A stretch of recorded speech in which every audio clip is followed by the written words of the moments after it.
আল্লাহ এবং তার রাসূলের বিপক্ষে যুদ্ধ করে কেউ জান্নাতে যাবে? কেউ কবরের আযাব থেকে বাঁচতে পারবে? কেউ হাউজে কাউসারের পানি পাবে? আল্লাহ এবং তার রাসূলের সাথে যুদ্ধ করে কেউ টিকতে পারবে? আপনার কি তাই মনে হয়? যদি মনে হয় তাহলে দিব্যি সুদ খান, কোনো সমস্যা নেই। আর যদি মনে হয় যে আল্লাহ এবং তার রাসূলের সাথে যুদ্ধ করে আমি পার পাবো না, আল্লাহ এবং তার রাসূলের বিরুদ্ধাচরণ করে আমার কবর টিকবে না, কারণ আমি একটা কথা বারবার বলি আপনাদেরকে যে আল্লাহ ছাড়া আমাদের আপন বলতে কেউ আছে? একা এসেছেন পৃথিবীতে, একাই যেতে হবে।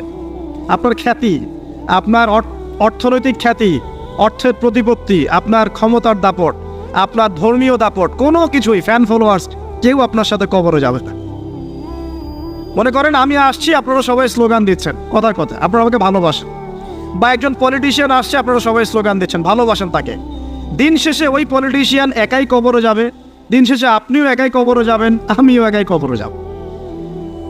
আলটিমেটলি কি হলো, দুনিয়া এবং আখেরাতে আল্লাহ ছাড়া প্রকৃত বন্ধু আমাদের কেউ নাই, প্রকৃত মওলা কেউ নাই। সেই আল্লাহ এবং তার রাসূলের বিরুদ্ধাচরণ করে কেউ তার সাথে যুদ্ধ করে কবরে পার পাবে, এমনটা ভাবা বোকামি নয় কি? আল্লাহ পাক আমাদেরকে বোঝার তৌফিক দান করুন।